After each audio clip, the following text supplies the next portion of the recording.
দুপুরে কত আইটেম দেখো, মাছের মাথা দিয়ে মুগের ডাল। এত তাড়াতাড়ি করো কি করে তুমি? আমি জেট প্লেন। এই চুনো মাছ, এই যে চুনো মাছ টমেটো পেঁয়াজ দিয়ে চুনো মাছ রান্না করেছি। কি খাবে বলো? আর এই যে ইঁচড় চিংড়ি, ইঁচড় চিংড়ি খাও আগে। আগে আমাকে ডাল দাও আর ইঁচড় চিংড়ি দাও। আর এই যে ফুলের চাটনি, স্পেশাল ফুলের চাটনি আমাদের এখন পাচ্ছি বলে নিয়ে আসছি। এঁচড় চিংড়ি খাবে আগে, হ্যাঁ তারপর ডাল খাবে।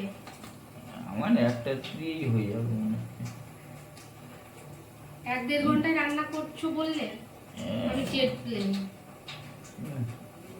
মাম কোন সবজিটা নেবে? রাত্রিবেলা এঁচড় চিংড়ি আর ডাল। রাত্রিবেলা মনে হচ্ছে লাচ্ছা পরোটা আনতে হবে, জানো? লাচ্ছা পরোটা নিয়ে আসবেন। তো পুরো মাটনের মতন লাগছে পুরো। এই যে চিংড়ি না মাটন দিয়ে বানিয়েছো পুরো মনে হচ্ছে। কি সুন্দর গন্ধ উঠেছে দুষ্টু।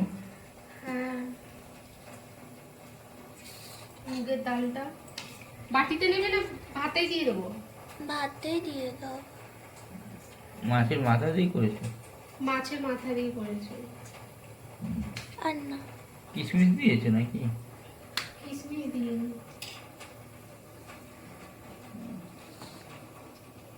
থালাটা সরিয়ে দাও। এদিকে না,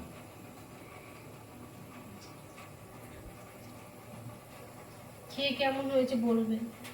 কোনদিন তো বলো না যে ভালো হয়েছে, খেতেই থাকো। বললে তো ভালো লাগে, বলবে না তো?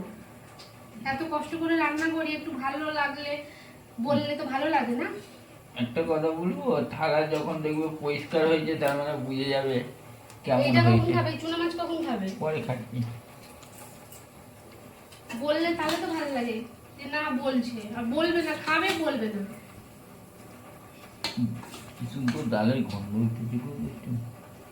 সুমন আসবে খেতে? জানি না। তো আসবে বলে তারপর আর আসে না।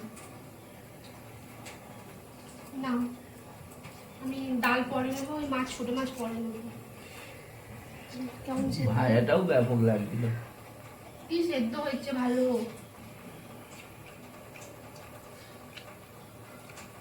বাজারে ইঁচড় উঠে গেছে, অনেকদিন আগেই উঠেছে।